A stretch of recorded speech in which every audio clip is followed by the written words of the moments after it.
नमस्कार. दैनिक तरुण भारत संवादच्या महापालिका निवडणूक महाचर्चा या भागामध्ये आपणा सर्वांचं स्वागत आहे. महापालिका निवडणुकीची रणधुमाळी सुरू झाली. सुमारे 1200 लोकांनी उमेदवारी अर्ज दाखल केले होते. त्यातल्या छाननी आणि उमेदवारी माघारीत अर्ज कमी झाले आणि आता निवडणुकीच्या रिंगणात 564 उमेदवार निवडणुकीच्या रिंगणात उतरलेत. महाविकास आघाडी लढत आहे.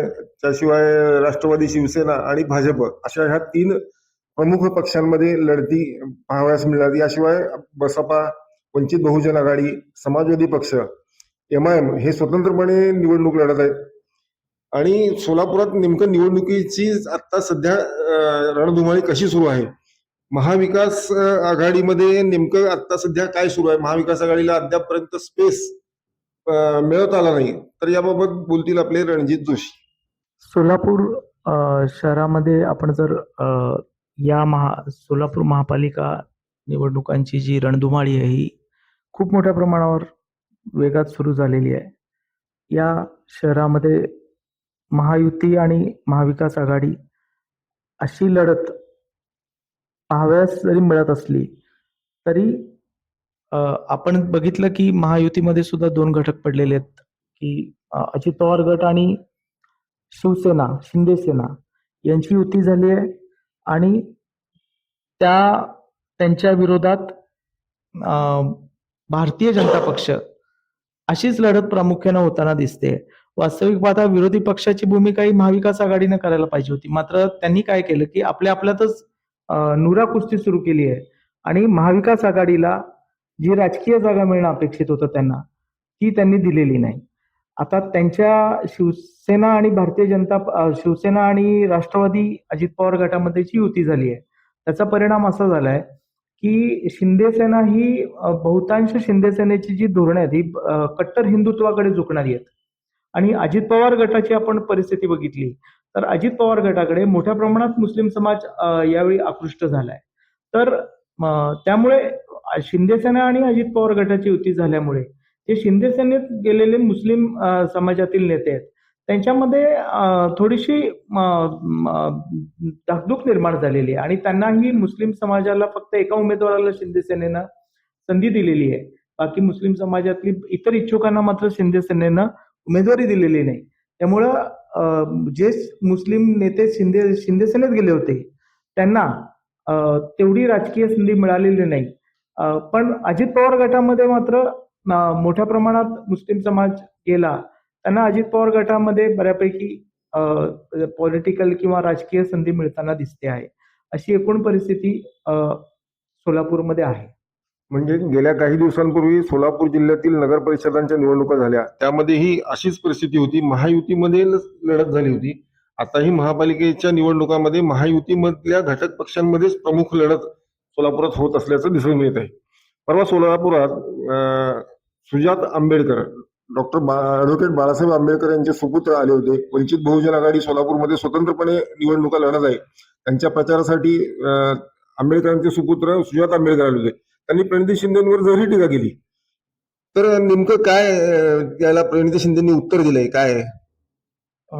खरं आहे की मागच्या 2 दिवसापूर्वी वंचित बहुजन आघाडीच्या उमेदवारांच्या प्रचारार्थ श्रद्धेय बाळासाहेब आंबेडकरांचे सुपुत्र सुजात आंबेडकर हे सभा घेतली.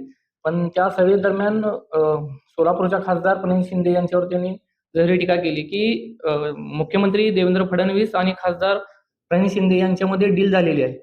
ही टीका खासदार प्रणिती शिंदे यांच्या जिव्हारी लागली आहे. कारण त्यांनी सांगितलंय की सुजात आंबेडकरांना उत्तर देताना परत सांगितले की माझ्या रक्तात काँग्रेस आहे आणि मी काँग्रेस सोडून कुठेही जाणार नाही असं त्यांना सांगितले.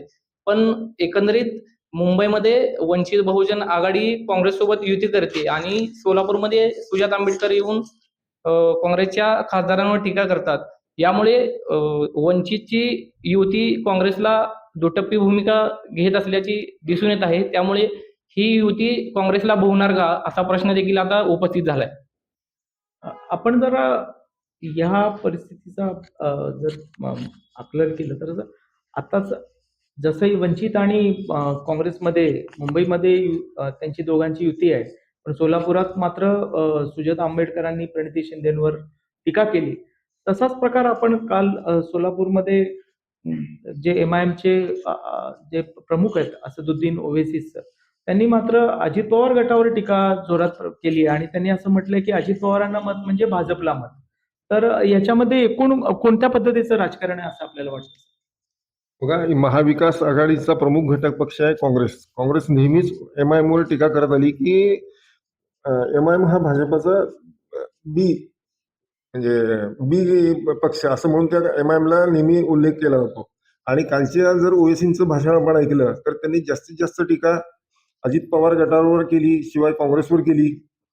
पण यामुळे काय होणार आहे, ह्याचा फायदा नक्कीच भाजपला मिळेल असं एक चित्र निर्माण झालं. त्यांनी अजित पवार आता सोलापूर शहरामध्ये आपण जसं म्हटलं की महायुतीतल्या घटक पक्षांमध्ये लढत आहे आणि महायुतीतले घटक पक्ष शिवसेना आणि अजित पवार गट यांची युती आहे आणि ओवेसींच्या भाषणामुळे या युतीला फटका बसण्याची शक्यता आहे आणि ह्याचा फायदा नक्कीच भाजप होईल. त्यांनी आणि ओवेसींचं चिडण्याचं कारण म्हणजे MIM पूर्ण सोलापूरला रिकामं झालं आणि MIM रिकामं होऊन ते सगळं पूर्णपणे राष्ट्रवादी काँग्रेसमध्ये म्हणजे विलीन झाल्यासारखीच परिस्थिती थोडीफार आपल्या सोलापूरात निर्माण झाली होती आणि त्यामुळे मग ओवेसींना त्याचा प्रचंड राग आलेला असणार आहे आणि मुस्लिम समाज बहुधा जास्तीत जास्त अजित पवार गटामध्ये गेल्यामुळं त्यांनी अजित पवारांवरून त्या राष्ट्रवादीवर टीका करणं त्यांना भाग होतं आणि म्हणून त्यांनी राष्ट्रवादीवर टीका केली. पण त्याचा फायदा मात्र भाजपला होईल असं वाटतंय.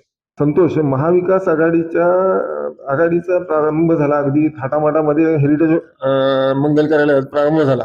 पण पुढे महाविकास आघाडीचं काहीच दिसून येत नाही, शांतता दिसून यायला लागली महाविकास आघाडीत. नेमकं काय महाविकास आघाडीमध्ये सुरू आहे? महाविकास आघाडीकडून महापालिका निवडणुकीसाठी तयारी सुरू आहे. त्यांचं नुकतंच प्रचाराचा शुभारंभ करण्यात आलाय.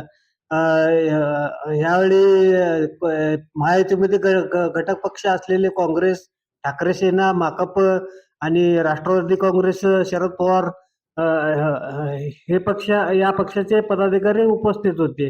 यावेळी जे काँग्रेसचे माजी मंत्री सुशीलकुमार शिंदे, खासदार परिणिती शिंदे आणि खासदार धैर्यशील मोहिते पाटील आदी प्रमुख नेत्यांच्या उपस्थितीत प्रचाराचा मशाल महाविकास आघाडीनं पेटून प्रचाराचं इंजिनच एक प्रकारे सुरू केलं असं दिसतंय. पण त्याच्यानंतर घटक पक्ष म्हणून ते प्रचारात कमी पडताना दिसून येतात. नाही, निश्चितच घटक पक्ष म्हणून कमी पडताना दिसून येत आहेत आणि महाविकास आघाडीमधले केवळ प्रणिती शिंदे आणि आनंद मास्तर या दोघांनीच प्रचारात आघाडी घेतल्याचे दिसत आहे.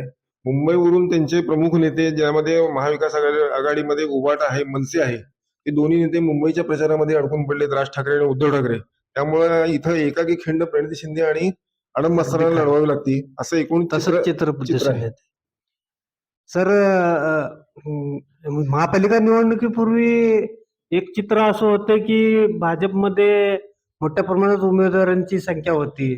त्याच्यामुळं निष्ठावंतावर कुठं अन्याय होतोय का काय अशी परिस्थिती होती. त्याच्यामुळे सारखं एक रडारडीचं चित्र दिसून येत होतं. हे काय नेमकं आता परिस्थिती, निष्ठावंत किंवा बंडोबा थंड झाले का काय? नाही, बंडोबा जवळपास निम्म्याहून थंड उमेदवारी अर्ज मागे घेतानाच झाली आपल्याला पाहायला मिळालं. जवळपास 1200 इच्छुकांनी भाजपकडे मुलाखती दिल्या होत्या. आता सगळ्यांनाच उमेदवारी आपण देऊ शकत नाही, हे भाजपला माहिती आहे. 102 लोकांनाच उमेदवारी मिळणार आहे. त्यातले आता 564 उमेदवार निवडणूक लढणार आहेत. त्यामध्ये भाजपाचे बंडखोर फार झालं तर असतील 20 बंडखोर भाजपाचे आता सध्या निवडणुकीमध्ये दिसत आहेत. पण त्यांनाही थंड करण्याचं काम पालकमंत्री आणि इतर आमदार सचिन कल्याण शेट्टी यांच्या मार्फत सुरू आहे. आता त्याचं प्रमुख उदाहरण म्हणजे परवा गणेश वानकर यांच्या प्रभागामध्ये सभा झाली आणि त्या सभेमध्ये खुद्द विजयकुमार देशमुखांनी सांगितलं की आपण सर्वांनी भाजपच्या उमेदवारालाच निवडून द्या, असं त्यांचं स्पष्ट स्टेटमेंट आहे. आणि त्यावरूनच सगळ्यांच्या लक्षात आलं की कुठेतरी हे वातावरण निवळत चाललंय. आणि आता 10 तारखेला मुख्यमंत्री देवेंद्र फडणवीस यांची सभा होणार आहे. शिवाय 9 तारखेला उपमुख्यमंत्री एकनाथ शिंदे यांची सभा होणार. या दोन्ही नेत्यांच्या सभांकडे संपूर्ण सोलापूरकरांचं लक्ष लागलंय. दोघेही राज्यामध्ये सत्तेत एकत्र आहेत आणि आता सोलापुरात आल्यावर एकमेकांच्या विरोधात काय बोलणार याकडे मात्र सोलापूरकरांचं लक्ष लागलंय. धन्यवाद.